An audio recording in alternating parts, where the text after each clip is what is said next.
So today I want to talk about my Overwatch 1 tier list, season 1, whatever. Big disclaimer, this is before the patch that's happening before Owl, where probably we're gonna see Genji, Sojourn, Sombra, d.va, Zarya get nerfed. I'm going to talk about this in two ways. I'm going to talk about in the way in which the heroes are in comp, as well as the heroes that are in scrims. People who are playing, scrims at the highest level, aka basically Overwatch League, are playing a Winston kind of six-man right now. A little bit like lower people who it's a really hard comp to play. So some people who haven't even tried it yet, and also who just don't like playing it, are playing a lot of like d.va and Zarya based compositions. But first, let's go into and let's talk about comp, like what's good in comp. Because the Winston comp requires so much like synergy and people not making mistakes and Winston playing perfectly. Winston inherently here is put B in B, and you're going to see more of AKA carry heroes and heroes that you can sort of pop off on. So you're going to see stuff like Zarya, Lucio, Bap, because when you have Zarya that's there, inherently you're going to have Lucio, Bap to support the Zarya. Bap's also damage increase makes Bap insanely strong. We already know that Sombra, Genji, and Sojourn are insanely strong just because that's why they're trying to nerf them. The fact you can like invisible hack someone is broken.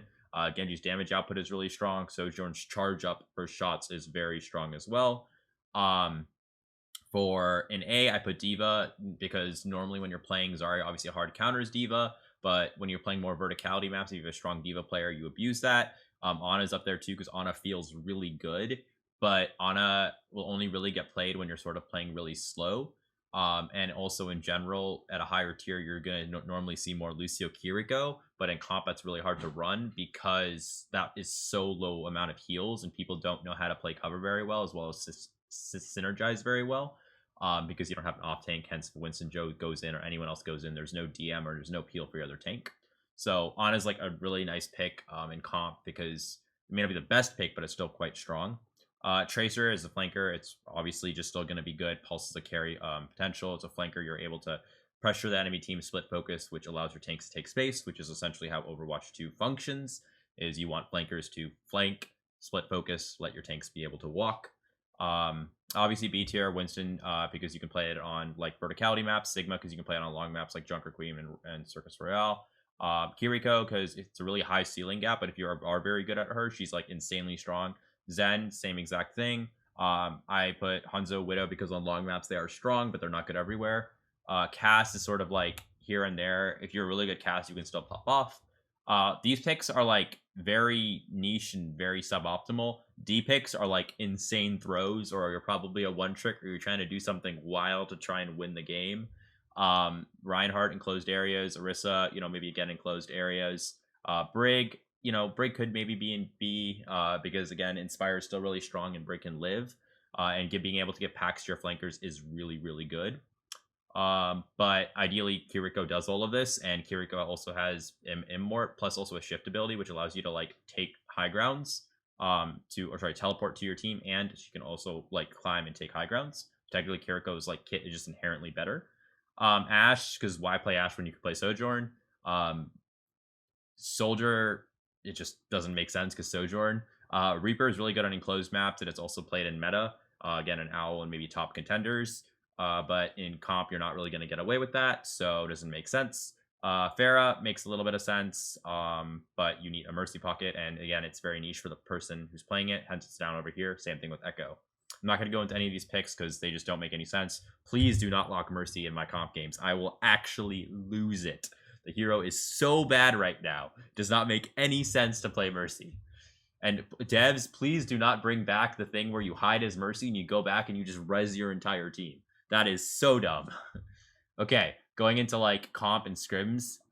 Given that we know that on Tuesday coming up, Tuesday is the 25th, is what we're thinking is the patch is going to happen, where we're going to see probably a Zarya nerf, d.va nerf, Sombra, Genji, Sojourn nerf.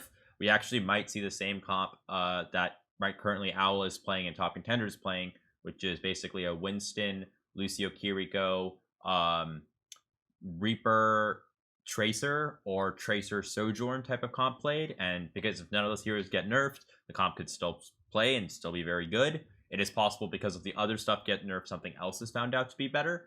but currently that is like the best comp. However, it is probably one of the hardest comps to run because when you play Winston, it is very, very tricky. Hey guys, I just want to take a quick second to talk about Cory's Audio Visual. They're an amazing sponsor of mine, and we've been working together for quite a bit with a few of my tournaments as well as my content. They do amazing, amazing, amazing stuff all behind the scenes. So they work on hosting tournaments like LANs and whatnot with colleges or high schools or whatever people are interested in. They've hosted a few. On top of that, they've also built collegiate arenas. So if your college is interested in maybe like working on a new arena or maybe trying to like get some new things in or find some budget options, definitely check them out. There's a form, it'll be in comments. Just click the form and just put some basic information in. It shouldn't take too long at all. And check out this cool ad. It's pretty nice, and enjoy.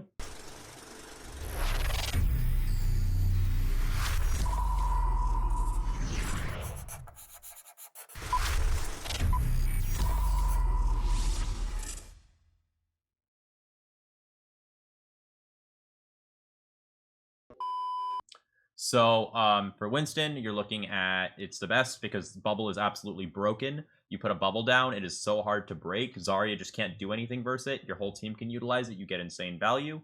Winston also has armor, so you can hold space very well, and you also have the vertical mobility. Lucio is still just generally very strong, just because of like the mobility, the damage output, and the fact that you can help Winston take space. Kiriko strong because the fact you have Zuzu, you can shift in with your Winston's dive, you can play around the bubble, go in and out of it and get value. Tracer's strong because of the fact that we're playing in Overwatch 2, that you need flankers to be able to take angles and split focus so your tanks can walk.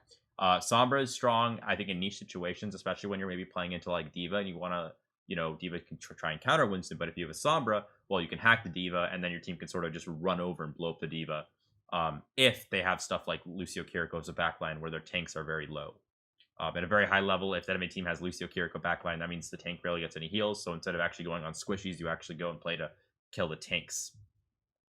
So Genji is there because it's sort of strong, but it's very niche on certain maps. But if you're playing into a mirror, like you're playing into another Winston, Genji's going to be just terrible.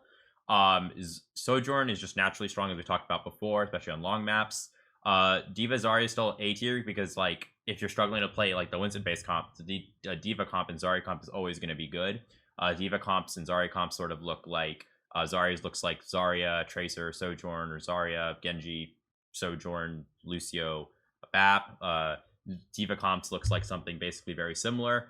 You can play with Lucio Kiriko and then like double flanker. You can play a flanker and a long range damage like Sojourn with Lucio Kiriko, or you could also play like maybe like Ana Zen or like Bap Kiriko or something. Reaper's up here because Reaper can play with the meta with Winston, especially when you're playing into mirror, or if you're playing into like a Zarya and you just like wait for bubbles to be used and then you just blow up the Zarya instantly. Bap's there because Bap plays with Zarya. Then you have basically these people over here, which are more niche picks. For instance, Sigma, you're going to play again on long base maps like Casio and Junkertown. Ana and Zen, you play that sort of with maybe D.va or Zarya, depending on how you want to play. If you want to play really slow. Snipers, again, you play long maps. These are super niche and not really that good. Normally, you pick them maybe to like throw something out of your ass and like surprise the crap out of the enemy team. Or maybe you're trying to like hard counter something. Or maybe like you're an insanely good Pharah player or Echo player and the enemy team has no hit scans or Sojourn, so you try and catch them off guard. And these are all just like insanely bad heroes to play that are very easy to counter if you know the right counter. Like for instance, I saw a team playing like a 5-man Doomfist dive that literally like everyone would just dive in with the Doomfist and like just blow people up. And the only way that we realized to beat that is get our own Kiriko and just Zuzu their Zuzu and have a Zen and have our Zen play in Narnia, and Zen just discords and essentially gets insane value. So if like people play some of these stuff, it's like really important that you understand how to play around it. For instance, Ball, a great way of countering Ball is like getting a Brig, Bap, and then maybe like a D.va, and the Ball really can't do anything. So hopefully that makes sense. That's sort of my general thoughts on this. I might do another one. I have meta shifts or changes. I'll try and do these all the time because I think it's super useful and helpful. And yeah.